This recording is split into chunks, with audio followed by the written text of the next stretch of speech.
Good afternoon, everyone. My name is Julie Parker. I'm the Director of Media Relations for the Prince George's County Police Department. We appreciate your coming out here on this very dynamic news day. We wanted to take a few minutes to, first of all, express our condolences to the law enforcement community and the entire state of Massachusetts and what it's going through today. We wanted to give you an inside look into what our Special Operations Division trains for, and to give you a better understanding of what law enforcement goes through. They can't obviously speak to specifics about what's taking place in Massachusetts right now, but perhaps to give you a better understanding. So we'll first begin by walking you through some of the training that our Special Operations Division goes through. We'll follow that with some details about our enhanced security that we've planned for an annual race taking place this weekend in Prince George's County, and then we'll wrap up with a demo from our bomb detecting dogs. I'll begin now by introducing Lieutenant Chris Price. He is the commander of our Special Services section with the Special Operations Division of the Prince George's County Police. Lieutenant, go ahead. Start. Okay. Hey, how's it going today? First off, I want to share our department's heartfelt sympathies for the victims of the Boston Marathon bombing and for the MIT campus police officer who lost her life in the line of duty last night. Our prayers also go out to the Metro Transit police officer up in Boston that is currently in the hospital and fighting for his life, that was critically wounded last night. We just wanted to give you a little bit of insight and to talk about manhunts such as the one that's going on in Boston right now. We do train on a routine basis, on a weekly basis here at the Special Operations Division to handle all types of incidents such as large-scale searches and large-scale incidents such as barricades, manhunts, hostage rescue, and obviously EOD detection, which is explosive ordnance detection with our canine teams here. An incident like it's occurring up in Massachusetts right now, the first thing that we would do here is establish a perimeter around the affected area to make sure that we have containment on the incident or the person that we're looking for. Once we have containment on that area, we're going to set up a command post or a unified command. In that command, there's going to be obviously Prince George's County Police, but any other agency or allied agency in the area that's assisting us in conducting that search or that manhunt. That way, we'll have real-time information and real-time communication with all the other agencies, and that way we can push out information pretty in a fast manner.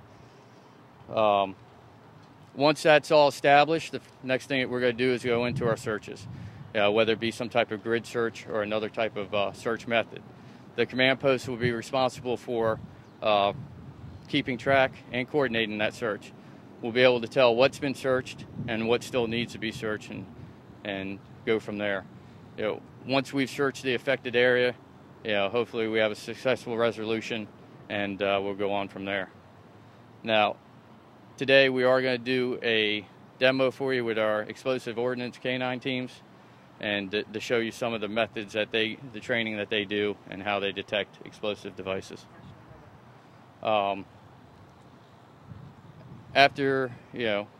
First of all, is there any questions before I get into the enhanced measures that we're going to have in place at the National Harbor this weekend? Yes, ma'am. That's actually what I was going to ask. Okay. Any other questions? Okay. This weekend, the National Harbor is hosting a 5K run. It's called the Glow Run. It's approximately 3,300 participants. It's a fun event. It's not a timed or competitive event. But it's something that occurred last year, and they've come back, and they're going to have it again this year. So some of the things that we've learned or we've seen that occurred up in Boston, has made us make sure that we have enhancements on our security plan. We're going to have EOD detection down there, and we're going to have backpack interdiction, which means that, we're going to be checking backpacks. We would like everyone to try to leave their backpacks at home. There are no backpacks allowed in the event area, so that would help us. And, if we see somebody walking around with a backpack, we're going to stop and talk to them and check it. The other thing that we're going to do is we are going to sweep the entire course and other areas of concern down there with our EOD detection canine teams, and they will be there for the duration. You know, we're also going to have enhanced course security with more patrols and more officers. Now, this is not something that we're going to just do with the glow run from now on. Moving forward, obviously, these are security precautions that we're going to put in place for any type of special event that is going to occur in the county. Because the most important thing is the safety of the community and the participants and everyone involved. Is it being held at night? Is that another challenge, the fact that it's going to be dark? Sure. I mean, you know, obviously that does limit our visibility.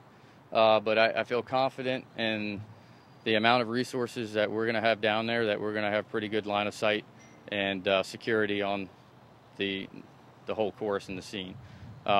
Yeah, and typically we don't have events at night like this. But, so obviously, you know, if anyone is driving down to the National Harbor, please be aware that there is a race that's going to be on the roadways and to be mindful of the traffic direction. So. Price, what you're going to be doing, how is it different from what you would normally do for an event like this? Well, it's just it's more assets. I mean, it's not too much off of the norm of what we do, but we are bringing in extra assets to, you know, for the backpack interdiction and stuff like that. It's typically something that we wouldn't do on a routine basis at a 5K fun run. You know, obviously we're responsible for security at events at FedEx Field and stuff like that, and we do that there. And it's just something that's helped us realize that we need to do in other places too, to enhance the security of everyone involved.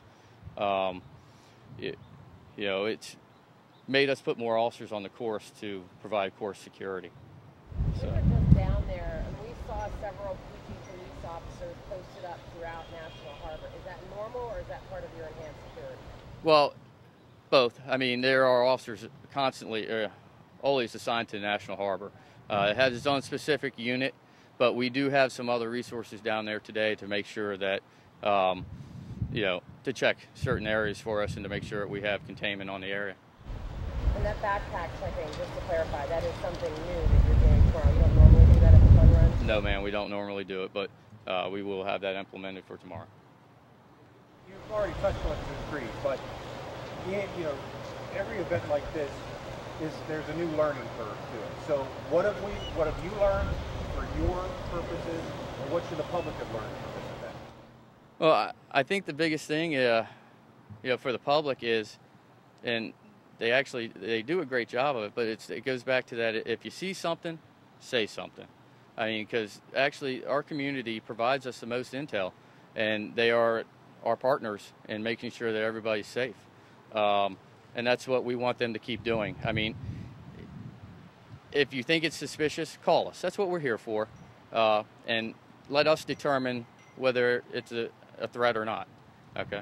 And as far as, you know, I think it's opened up everyone's eyes nationally as to extra precautions that you have to take at a special event.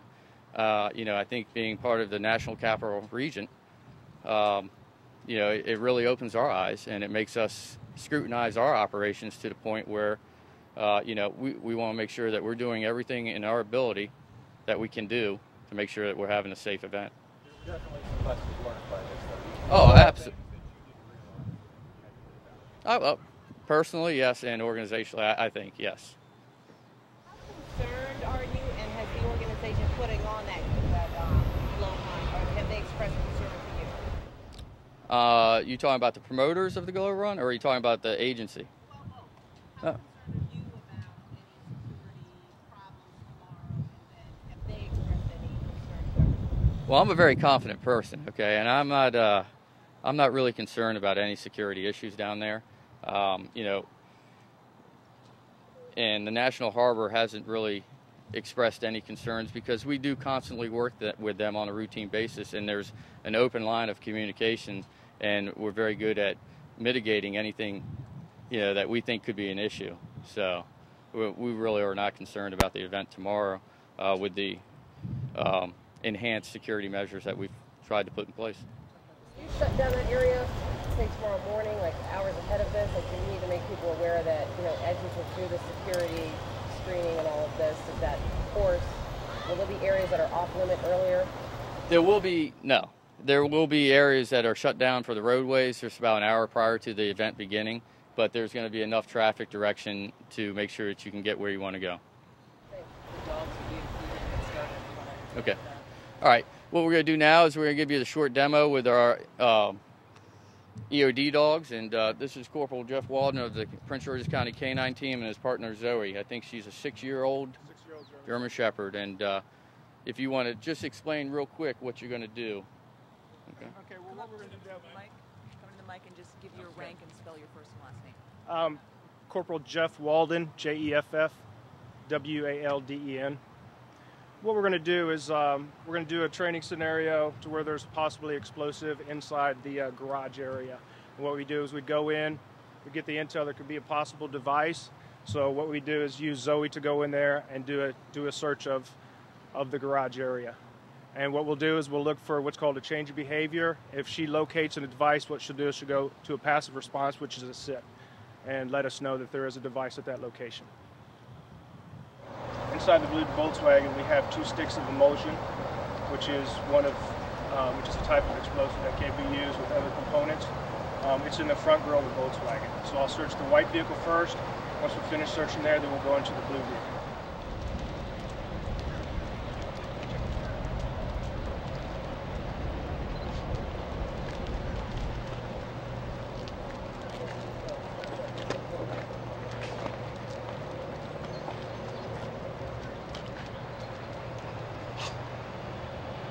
There's our indication.